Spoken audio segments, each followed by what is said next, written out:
answer. No. Okay. Hey, think of all, leave a message after the beep. Brittany. At the tone, please record your message. When you Or finish just recording, talk to you may hang up or press 1 for more options. Hello, this is Orrin Heatley Hello. with the Recall Gavin team. I'm just returning a call to you for Randy Economy. We're holding a press conference up on the second floor of the Hyatt, and you're welcome to join us if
And it's united under what you might call one brand.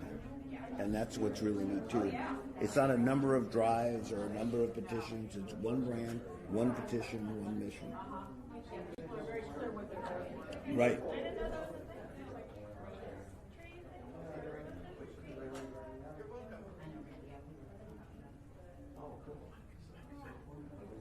What?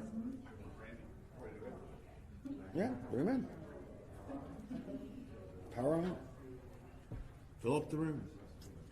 All right, guys, there's a couple more just coming, and we're going to give them the opportunity to be able to come in here in about 1 minute, and we'll get started.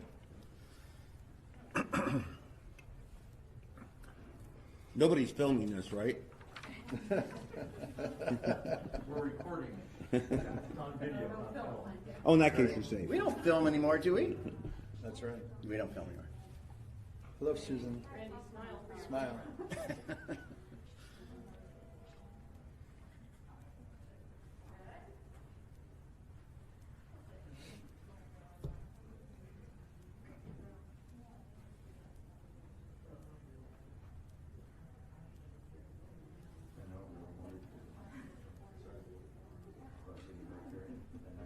Get started in 30 seconds. There's others coming in the room. Come on There in, you go. folks. Come on in, guys. Come on in through the back, the front. Thank you.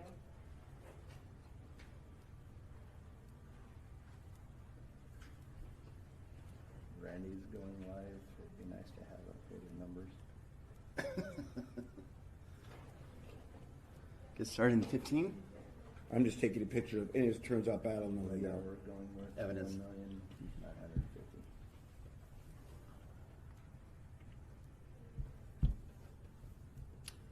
Good afternoon, everybody. Welcome to the press conference, the mother of all press conferences here in Sacramento, one that's going to hopefully change the future direction of our state and to be able to send a message across the street to the politicians that the people are in charge of this state. And want to welcome everybody here to the official announcement from the Recall Gavin Newsom, Recall Gavin 2020, the California Patriot Coalition, in regards to where we're at with this historic and monumental grassroots effort to the next step on where we are in this process to recall California Governor Gavin Newsom. I'd like to introduce you to Orrin Heatley. Orrin is the lead proponent and the chairman of the California Patriot Coalition, Recall Gavin 2020. He's the one who has helped really been the glue and the leader to be able to put this massive movement together. And so thanks for being here, Orrin. Absolutely. I appreciate everybody coming and having this opportunity. Also like to introduce Mike Netter. Mike is our lead co-proponent of the recall campaign. He has been the absolute rock and glue of the campaign and the movement since day one. Orrin and Mike have been doing this now for almost, what, a year? It's Yep, almost been a little 1 over a now. year. A little over a year now. Yep. So I've been lucky to be able to come on about 5 months ago. So again, welcome to the greatest grassroots political movement in California history. And I think what we're doing here today is monumental and historical. We'd like to announce, as of today, we have 1,950,000 signatures. That is more than enough to be able to have this initiative qualified for a special election later this year to let the people finally decide who and what is going to happen with the fate and the future of California Governor Gavin Newsom. We are still setting our sights on getting an additional number of signatures in order to bridge that 2 million mark. Yeah. And we're excited and hopeful that we're going to have that in the time that we have left. And we have until March 17th, and that's St. Patrick's Day. But we want to get this done immediately. We want to get this done in the next couple of days because we don't want to have any shenanigans. We don't want the politicians to go ahead and derail the movement that the people have created for so many months now, and with this team who has been just so dedicated. Mike, you want to chime in? Yeah, I want to state specifically, and I've said this before, this is a lot different than any other kind of initiative or election that's gone out, period, probably in American history. Of the 1,950,000 signatures collected, our guesstimate is at least 1.6 million of them collected by volunteers up and down the state. And for those of you in the press that have seen things before, I don't think you've ever seen a volunteer movement like this. It's literally people from all walks of life, all parties, all religions, diversity across the board, collecting united against one thing, and that's the fact that California needs a new governor, and needs a new governor quickly, and we cannot wait for the next election cycle. And anybody here, you can debate about that, but I think when you look all around California, and when you take a look at the Secretary of State statistics, you will see that every county in California, almost without exception, has participated in this process. This is not one group doing it, it's all 58 counties participating in a process to exercise our constitutional right to recall the governor of California. We're thrilled. We have close to, I believe, more than, how many volunteers do we have now active, you guys? There's anywhere from 5,000 to 10,000 people out gathering signatures. And that's every single day. And that's boots on the ground every single day of the week. That's remarkable. So we're tracking an average of about 92,000 signatures a week at this point. And I think what's also important to note, to Oren's point, it's not only how many we're tracking per week, but even at this late stage, with the number of signatures that we've announced, the momentum is building. Californians are consistently becoming more disgruntled with how their states run. They're constantly, every week our signature total is going up, and the reason for that is Oren and I, and the whole coalition of the people, we've given them a chance to participate, take action on recalling the governor, and taking action means getting people to sign the initiative. And where can they do that at? Recall Gavin? In case you haven't noticed, at recallgavin2020.com. Download the petition, sign it, and get it into us pronto, rapito, We've immediately. We've made this as easy as possible. People can go to recallgavin2020.com, download the petition at home, and print it up. It's on standard size paper. The address to mail it in is listed right there on the bottom of the form.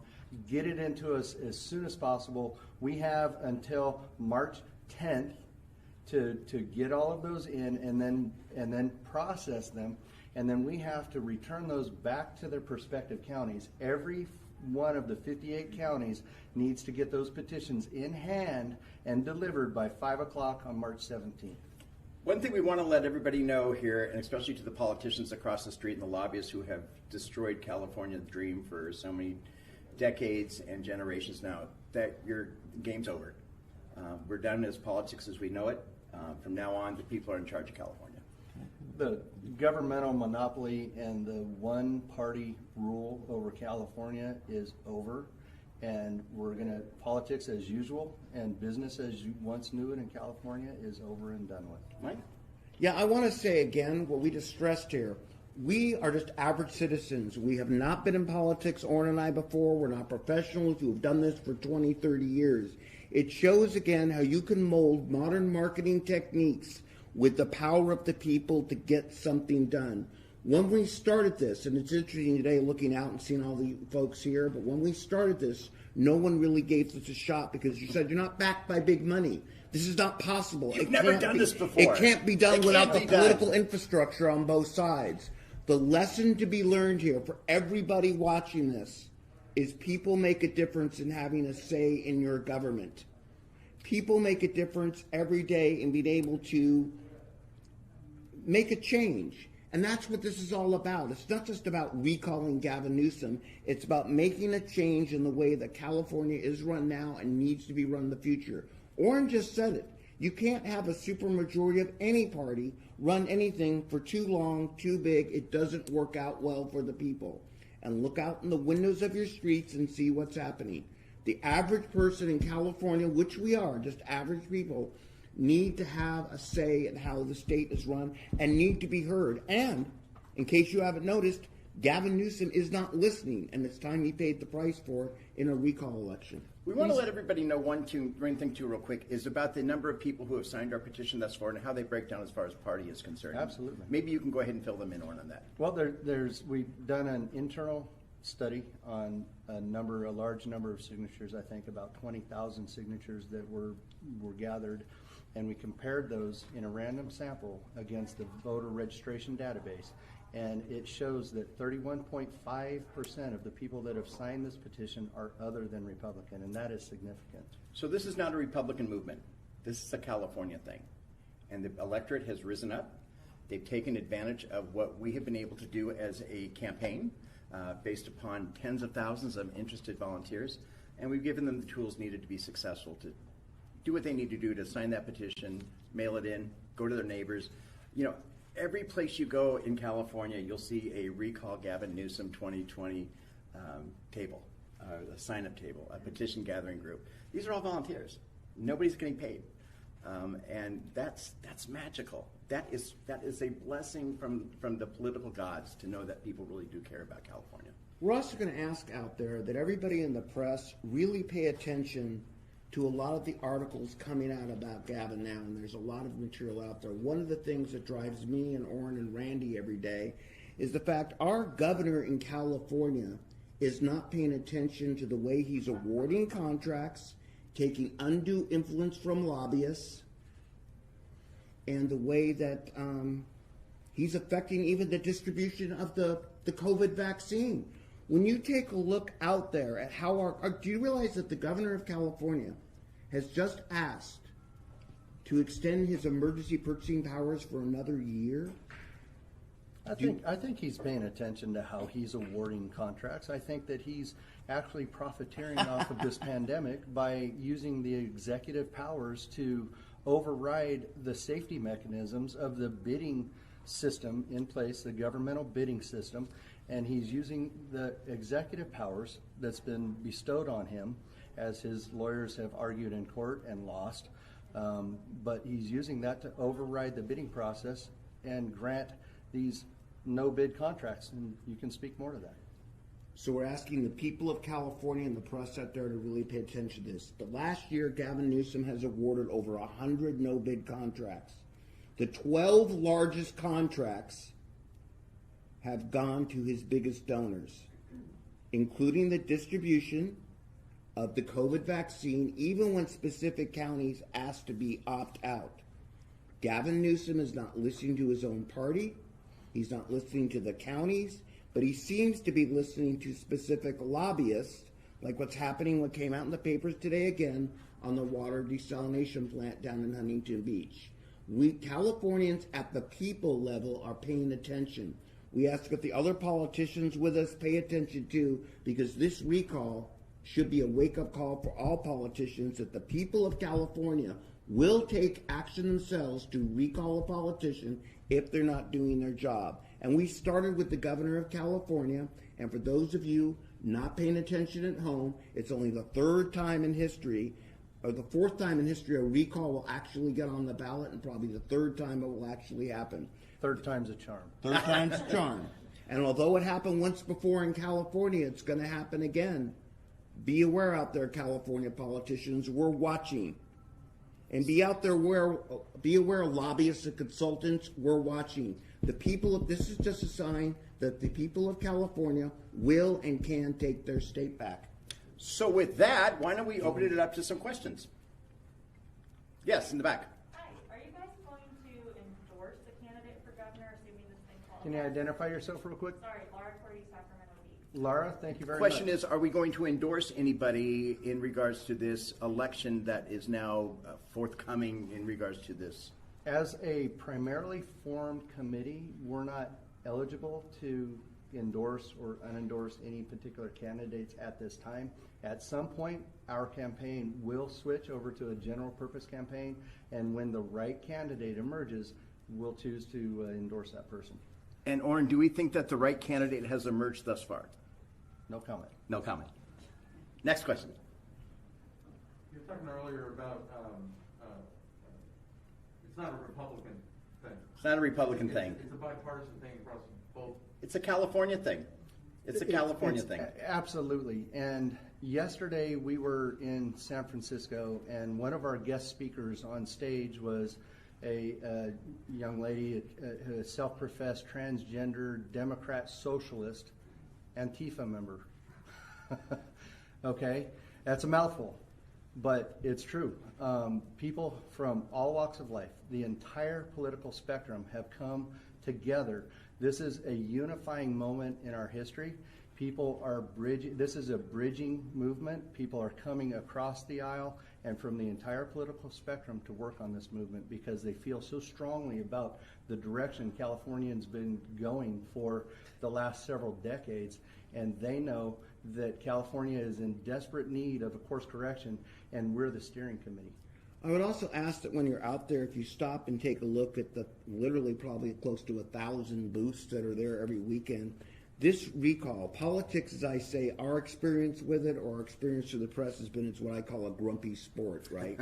Where everybody's like mad at each other. You're not yelling at grumpy, each other. though. No, I'm not you're not grumpy. grumpy. And the reason I'm not grumpy is go out there and take a look. People are smiling because what the recall has allowed people to do is go out in these recall booths, in these recall events, and talk to each other. Friendly from all sides, okay? This partisan divide is kind of going to get over in California. We're all Californians. And when you go out there, and when you go to our rally today that you're going to see starting at 3 o'clock, you see smiles. This is not people that are angry. This is people that are happy that they have the power, which maybe New York doesn't, to take back their vote and get something right. Another thing I want to mention too is the California Patriot Coalition, this recall committee that these gentlemen helped found a year ago. Was it February 20th? Yes, sir. And I want to say we helped found it. It is not a one-man movement or Mike and Oren show. There's a large number of people, support members behind the Right. scenes that are involved in this thing. This is an immense operation that we've undertaken. This is the largest ever attempted petition drive in our nation's history, folks. And it's been done by volunteers only. Our group only has 2 paid employees. One of them is a compliance officer who's also our treasurer, and the other one is this kind gentleman right here, Randy Economy. Thank you. It's been the greatest political job of my life, to be honest with you. I'm woefully underpaid, though, just like everybody else. No, he is, absolutely. Yes, in the back. Sorry, Sophia Bolek from the Sacramento Bee. I'm wondering, in recent weeks, as you guys have collected more signatures, what has been the main issue, or what are the main issues that people are citing that are prompting them to sign? What are they most angry about that Newsom is doing? I'll let Mike start off with that. I think a couple of the main things. One is that the California government's becoming more obvious that they're not being very transparent with the people. Openings happen with no logic. For example, distribution of the vaccine seemed to be botched like a lot of things. The EDD crisis continues to grow. And frankly, again, it's more of these, I'm not going to call them scandals yet, but unveilings of what Gavin's been doing behind the scenes. It just seems to be accelerating. I think the LA Times put it best today, where it's really hard to follow all the things that are going bad for Gavin right now, and I think that's really accelerating the signature cycle. This has just brought a cognizant awareness to the public of what Gavin's doing, which would not be in a normal cycle outside of an election. You already have a tax base of citizens who are frustrated and angry because they have the highest taxes in the nation. Okay, there's the highest homeless problem, there's the highest taxes. But then when you have the highest taxes in the nation and you find out that your government has squandered $10 to $31 billion in an unemployment scandal, and I am going to go on record and say it's scandalous, crimes have been committed, and people need to be prosecuted.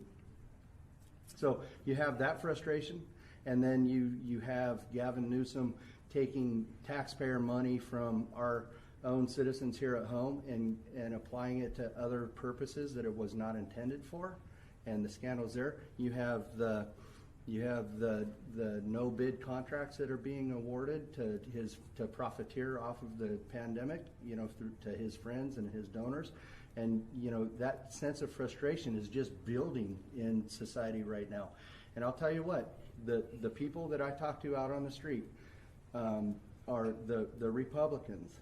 And the folks that knew what they were getting when Gavin Newsom took office aren't the ones who are so upset. It's the Democrats. It's the people that voted for him who feel a sense of abandonment. They feel a sense of betrayal with this because they didn't subscribe to his agenda, and they feel like we have somebody here today that can speak more to this, But they're the ones that are the most frustrated and the most disappointed with the way the state's been going in of late.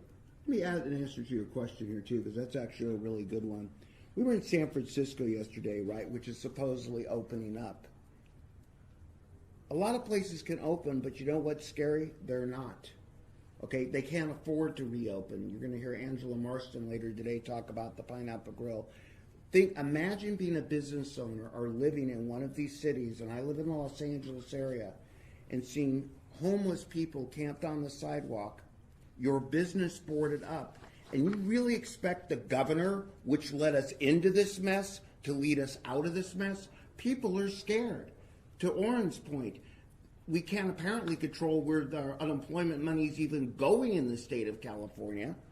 And we can't the governor of California cannot lead us out of the mess that he's got us into. And people are scared. And that really sums it up. That's accelerating signatures. Next question. You were talking earlier about how it was like a fair warning for the other folks across the street. Sure. Could we see recalls of legislators? I think the power of the recall is a wonderful tool. Places in most parts of the country don't have that opportunity like we do here in California. So this is politics as we know it here in California are over. Those days are long gone. We are not going to live in a one-party state anymore on either side of the aisle. Politics as we know it in California are over. Katie. Are you guys anticipating any troubles with Governor Newsom's newly appointed Secretary of State or even the county voter registrar's offices? Which one? Oh, I think we'll all jump in on this one. Okay. The process of being able to handle this recall has been monumental. We have had landmines after landmines after landmines thrown in front of us, like going through an Army obstacle course. When Gavin Newsom appointed the Secretary of State and moved him to Washington and put in Shirley Weber as the new head election official in California, that was not done for any other reason than politics. Shirley Weber is now not controlled by the people. She's accountable to Gavin Newsom. And her office is going to play a big role in the certification of this election. All of our work that we've been doing here and the tens and hundreds of thousands of people who are out working for us and working on the behalf of this campaign, because it's their campaign. And so, we've got to keep an eye on them. We really got to keep an eye on her. We got to keep an eye on the Lieutenant Governor, Elena Koulianakis, who will be the actual one who is going to certify if this thing gets on a ballot. So we're watching them, and we're watching them with hundreds of thousands of eyes. So we don't want to put anything past anybody, but we don't want to get into the conspiratorial theories as well. We just want to hold people accountable. We believe that almost all employees of the government are out to do their job and do it properly. But everybody out there, it's not a candidate, it's not a party. It's the people of California holding you accountable for your job, and that's what this is about. The people will hold everybody accountable, including those empowered with doing their job, which we expect them to do. When could you brought the being put on a ballot? When could this be put on a ballot? We anticipate that once this is certified, and we hope that they certify the recall quickly. There is a procedural period where they go through processing the recall and so forth, and we anticipate that it could be put on the ballot late summer to early fall. A special election will have to be called. It will not be held in 2022. It will be held this year. We will make sure of that. Would it be similar to how Davis's was done? Because it was like either you vote for him, yes. They've already sent a precedence with the Gray Davis recall, and we would ask the Secretary of State to word the ballot very similar to the one that they've already used. It was effective, and there would be no reason to retool that. And they already have a working model to go off of, so might as well just go on that model and go forward. They used the same one when Newman was recalled. It would basically be two questions that will appear on the ballot. Shall shall Gavin Newsom be recalled? Grade Davis, see, I was a Freudian slip. Shall Gavin Newsom be recalled? And the second question shall be, who shall replace him? And so whoever gets the most votes on the second question, if the first question passes with a yes plurality of 50% plus one vote, whoever gets the most votes on that second question will automatically be named the governor of California. He or she will, in a very short period of time. A short period of time, and he or she will assume the position until January 2023. This is a process defined by the California Constitution. And for everybody out there watching, I say all the time, have you read the Constitution? I get a yeah. I don't mean the U.S. Constitution. I mean your state's Constitution. And that's the part that we need to hold California government accountable to, including the recall process itself, which is defined by our state constitution. Also, this is when I talk about this is the people's campaign. This campaign belongs to our organization. We are responsible. We are the responsible party for making this thing go through and to finish it down on that election night. So we're looking forward to a spirited campaign. We're looking for an all-inclusive campaign, and we're looking for a very transparent campaign. And one thing we would love to do is we would like to actually, maybe we have a couple radio shows in Los Angeles on KBC. We would love to be able to have Gavin Newsom come on our show one night at the KBC and actually debate us. Talk to us directly in regards to why he is facing this situation, and he needs to be answerable to the people sooner or later. And so we're going to give him that opportunity. We're extending that invitation to him as well. And by the way, we're doing these radio shows, not as paid radio hosts. We're doing it as an extension to keep the discussion going in California for the people. So people have a forum, again, to express themselves, not dependent necessarily on social media, which has been a big portion of our strategy. We want to keep the conversation, this is why Orrin and I started this, to keep everybody in California involved in the conversation about who the governor should be and the direction of the state. Next, anybody? Just for some background, when Gray Davis was recalled, there was about 135 people that put their name on that list. And there's one of the popular questions is well, can Gavin Newsom put his name on that list? Other than those two questions, Gavin Newsom's name will not appear on the next ballot by law. So one thing we want to do now is, as you know, we're getting close to the final day of signing the petition and our recall, and we have going to do a quick little signing ceremony between Orrin, myself, and Mike to make sure that our names are officially added to the list. So gather around. One of the things which deserves being blown up. Whoops. Sorry, guys, we're not real good at this. Okay? I didn't want to mess up everyone's hair. Go. So this is our petition to recall, and 1,950,000 registered voters have already signed this. And we're going to put our names to it right now. And before we do, I'd like to make one point for those, because a lot of people have signed the petition, not many read it. Number, I believe, 4 here in Gavin Newsom's response.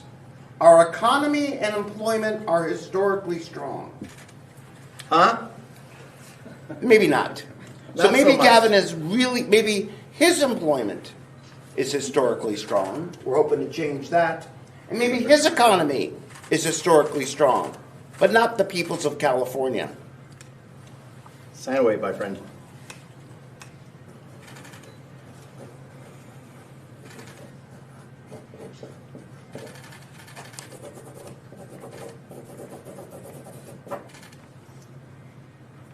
No, I'm not going to put my real 1, 2, 3, anywhere, California.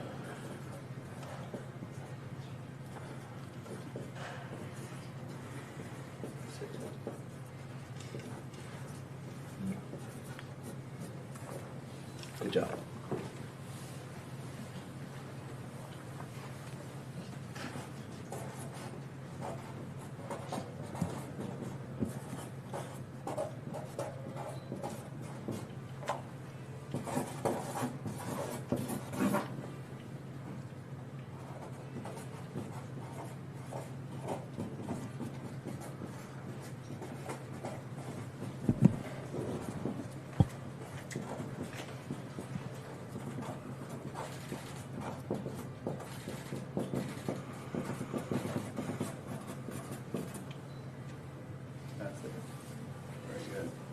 The most important signature are the people's signatures.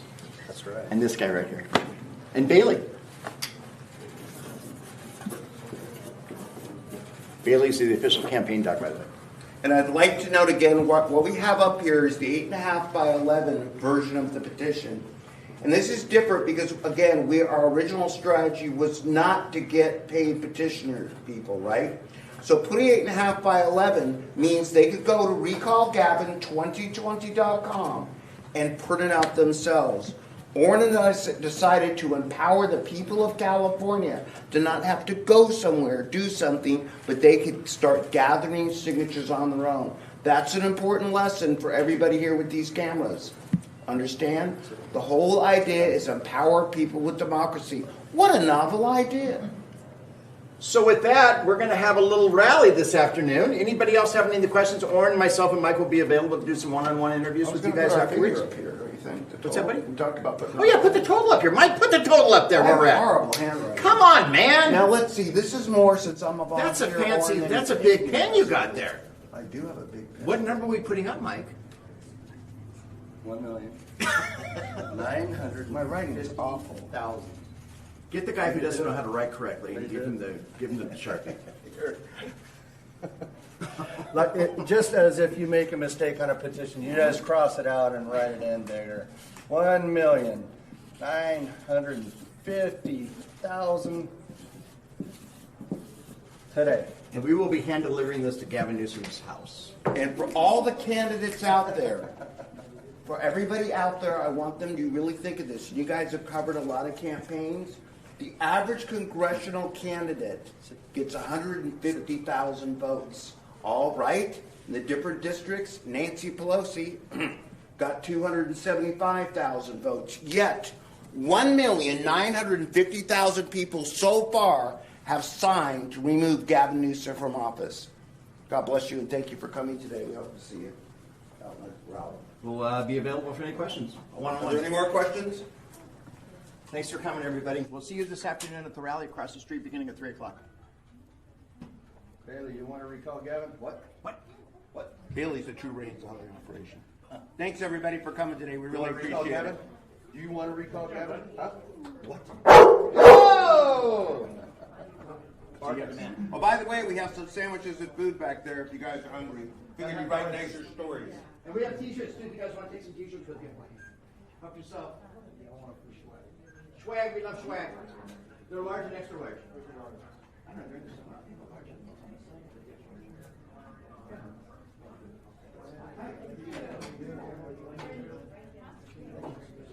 Want a picture of the dog? What's that? Oh, okay. We can print out for you.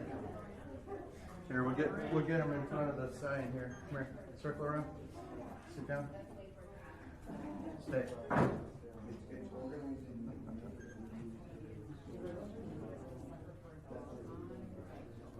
Hey, how are you?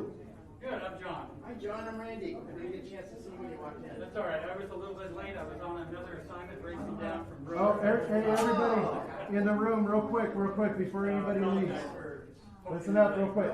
So Andrea Hedstrom right back here. Andrea, come on up here. Come on. So Andrea has a wonderful story. So if you guys have any questions for somebody who voted for Gavin Newsom, this is Andrea Hedstrom. And she voted for Gavin, and she has another little story. I'll let you share a little bit. Okay, yeah. Well, I am what I would call a lifelong Democrat, and I moved to California a decade ago, and I was pregnant with my third child.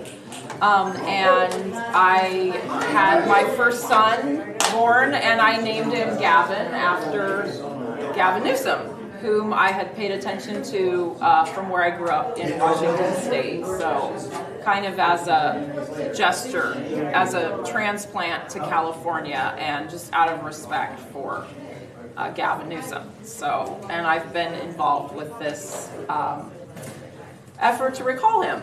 So I guess that's what Orrin kind of wanted me to say about that. And yes, I did vote for him. Is there something specific that Gavin Newsom did that made you want to pick up the task of recalling her? Well, I heard someone ask earlier about like what the hot topics are right now, and the schools being closed is a big issue. I have 4 children, and I have a lot of friends who literally have left California because they don't have schooling for their kids. And just a lot of really tragic stories, like single moms who can't get their EDD checks. Like I think either Mike Netter or Orrin was talking about the corruption with the EDD. And so life has become really unmanageable for the average person, you know, with businesses dying and people not knowing if they can recover, families not having school. I mean, these are really basic things in my perspective. I have quite a few friends whose, children are having like depression issues, maybe mental health issues, even suicide. I mean, these are things that, you know, the average Californian wasn't dealing with a year ago. So this thing has kind of gone off the rails. I don't know if that answers your question. No, is it a leadership issue, or is it a circumstances issue? Is it wrong place at the wrong time? What is it? What I know about Gavin Newsom is he has changed 400 laws by executive order just since the lockdown, and that represents, I would say, misplaced leadership or a lack of leadership, because there are 3 branches of government. There's executive, legislative, and judicial. And so a year ago, when he closed the state down, he cut out the other 2 branches of government. And, you know, we're still a year later, can't get our kids back to school. We're the only state that's doing this. And I understand these are maybe exceptional circumstances, but why is California the only one that is watching the mass exodus, is seeing their people flee to Texas, is having businesses die, not having children in school? So I, at this point, would even take issue with the word leadership. I don't see him as being a leader. I see this in a different light a year later, as someone who's living with the reality of not having school for my kids. Again, that's a huge issue for families. That's why many, many families I know have left. It's more from my personal interest. Do you prefer a Democrat? Do you prefer a Republican? Do you have an interest in who would replace him? I do. I don't know who I would vote for. This has been a real journey for me because, again, I don't see this as a partisan issue. I've been out on the ground getting signatures, and I see a lot of Democrats signing, coming up and saying, you know, they lost their family business, they lost their home for whatever reason. So I think this notion that they were talking about earlier of politics changing in California, I think that's really true. I think perhaps we've been a little bit of a blue no matter who state, and I think people might be waking up to that process or logic not necessarily serving Californians. I know it's made me dig into places that I never expected to go and start to understand kind of the inner workings of politics in California in a way maybe that I didn't understand before. I hate to take advantage of your time again, but can I'm just say your name again, and how do you spell it? My name is Andrea, Andrea, last name Hedstrom. And your mother? I'm a mother of 4, wife of one lovely husband named Dan, and he is a school teacher, and I'm a bit of a backyard hobby goat farmer, and we want our kids back in school, and we're ready for something different in California. And whether that means I'm going to be a Republican, I don't have an answer to that question yet. I'm just discovering this process as I go. I appreciate you staying. Yeah, and remind me who you're with? I'm with Fox News. Fox News, like Fox 40 or? Fox News. Oh, Fox News. Good. Nice to talk with you. Thank you very much. Yeah, sure. Hi. Oh my God, you look so gorgeous. I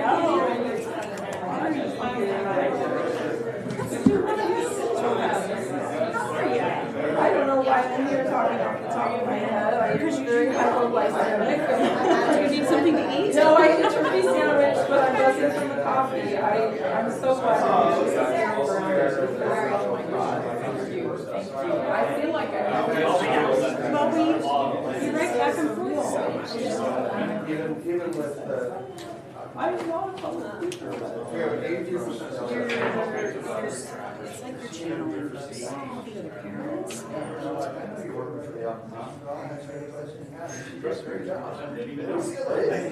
But she did a good job.